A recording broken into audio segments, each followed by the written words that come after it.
আসসালামু আলাইকুম এভরিওয়ান, কেমন আছেন সবাই? আজকে আবারও আপনাদের মাঝে চলে আসলাম নতুন একটা ব্লগ ভিডিও নিয়ে। আজকে আমাদের কক্সবাজারের দ্বিতীয় দিন। সকাল সকাল ঘুম থেকে উঠে নাস্তা কমপ্লিট করে আমরা বেরিয়ে পড়লাম ঘোরার উদ্দেশ্য নিয়ে। আজকে সকালটা ছিল অনেক সুন্দর, আকাশে সাদা মেঘগুলো ভেসে বেড়াচ্ছে। তো কথা বলতে বলতে আমাদের চলে আসলাম দরিয়ানগর প্রকৃতি ও পর্যটন কেন্দ্র। এটা অনেক সুন্দর একটা জায়গা। তো আমরা টিকিট কাউন্টার থেকে টিকিট কেটে দেখেন একটা মস্ত বড় হাঙ্গর অপেক্ষা করছে আমাদের জন্য। তা আমরা একে একে সবাই হাঙ্গরের মুখের মধ্যে দিয়ে চলে যাচ্ছি সামনের দিকে। তো এরপরে আমরা সিঁড়ি বেয়ে উঠে গেলাম উপরে। দেখতে পাচ্ছেন উপরের আকাশটা যেন পাহাড়ের সঙ্গে মিলেমিশে একাকার হয়ে গেছে। যারা প্রকৃতি ভালোবাসে, প্রকৃতি প্রেমী, তাদের জন্য এই স্পটটা। যারা ফটোগ্রাফি করতে পছন্দ করেন তারা একবার হলেও এখানে ঘুরে যাবেন। এই ছোট্ট জায়গাটা একটা অ্যাডভেঞ্চারও বলা যায়। মনে সাহস নিয়ে প্রকৃতিকে ভালোবেসেই চলে আসবেন একবারের জন্য হলেও এখানে। তো আমরা এদিকে দেখতে পাচ্ছি সিঁড়ি। তো দেখি আমরা সিঁড়ি দিয়ে নিচের দিকে নেমে যাই। তো সামনের দিকে এগিয়ে আমরা দেখতে পাচ্ছি পাহাড়ের গা ঘেঁষে ছোট ছোট সিঁড়ি তৈরি করা আছে। তো সিঁড়িগুলো বেয়ে আমরা উপরের দিকে চলে যাচ্ছি। যেতে যেতে আমাদের চোখে পড়লো বসার স্পট করা আছে। আসলে পাহাড়ে উঠতে তো সবারই একটু পরিশ্রম হয়ে যায়, কষ্ট হয়ে যায়, আর পর্যটকদের বসার জন্য তাই এই ব্যবস্থা করে রাখা আছে। কিছুটা সময় রেস্ট নিয়ে যাতে আবারও সামনের দিকে এগিয়ে যেতে পারে সেই উদ্দেশ্য নিয়ে। তো আমরাও চলে যাচ্ছি সামনের দিকে। দেখতে থাকেন সামনে কি আছে। আমরা জানি না সামনে কি আছে, তারপরেও এগিয়ে যাচ্ছি। সঙ্গে থাকুন আমাদের।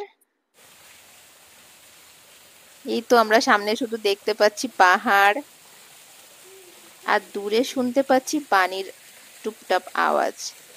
তো দেখি আমরা সামনের দিকে এগিয়ে যাই। যতটা কাছে যাচ্ছি পানির আওয়াজটা ততটা জোরে শোনা যাচ্ছে। হ্যাঁ, এখন দেখতে পাচ্ছি আমরা পাহাড়ের গা ঘেঁষে ঝর্ণা থেকে পানি পড়ছে। কি সুন্দর সৃষ্টি, তাই না? মহান সৃষ্টিকর্তা আমাদের জন্য যে কত কিছু সৃষ্টি করেছে তার এই অপরূপ সৃষ্টির মহিমা বলে শেষ করার মতো না।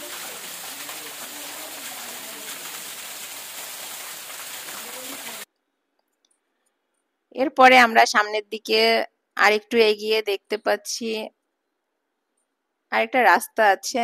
জানি না এদিকে কি আছে, তবে শুনেছি যে সামনের দিকে গুহা আছে। কিছুটা ভয় এবং কিছুটা সাহস সবটাই নিয়ে আমরা সামনের দিকে এগিয়ে যাচ্ছি। তো আপনারা যারা দরিয়ানগর ঘুরতে আসেননি, একবারের জন্য হলেও সমস্ত কর্মব্যস্ততা সবকিছুকে ফেলে রেখে অবশ্যই চলে আসবেন প্রকৃতির টানে মনটাকে ভালো করার জন্য। আর আমার আজকের ভিডিওটা যদি ভালো লেগে থাকে অবশ্যই লাইক কমেন্ট করে পাশে থাকবেন। আর ফেসবুক পেজ থেকে দেখলে একটা ফলো দিবেন, আর ইউটিউব চ্যানেল থেকে দেখলে অবশ্যই সাবস্ক্রাইব করবেন। তো দেখতে থাকুন, আপনাদের সঙ্গে নিয়ে আমরা সামনের দিকে এগিয়ে যাচ্ছি। দেখি সামনের দিকে কি আছে। দুপাশে পাহাড়, আর মাঝখান দিয়ে আমরা সবাই একে একে এগিয়ে যাচ্ছি। পাতার মর্মর আওয়াজ যেটা পাহাড়ের ধ্বনিত হয়ে ফিরে আসছে।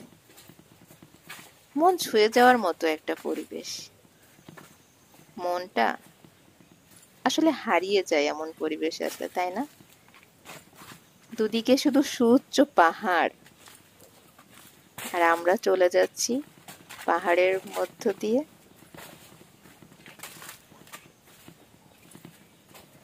দেখতে পাচ্ছেন পাহাড়ের সৌন্দর্যগুলো।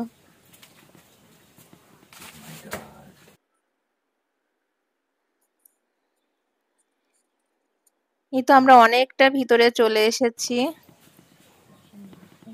আর আমাদের পক্ষে সামনের দিকে এগিয়ে যাওয়া সম্ভব হবে না। সামনে শুধু দেখতে পাচ্ছি অন্ধকার। তো আর এতটা সাহস নিয়ে আমরা আর এগোবো না, এখানেই আমাদের গন্তব্যটা শেষ করছি। তো নিশ্চয়ই শুনতে পাচ্ছেন পানির টুপটাপ আওয়াজ, একটু কান পেতে শুনুন, শুনতে পাবেন। তো আমার ভিডিওটা ভালো লাগলে অবশ্যই পাশে থাকবেন। পরবর্তীতে কোথায় গেলাম, কি করলাম, পার্ট টু পার্ট সবই দেখতে পাবেন। অবশ্যই আমার পাশে থাকবেন। সবাই সুস্থ থাকবেন। আল্লাহ হাফেজ।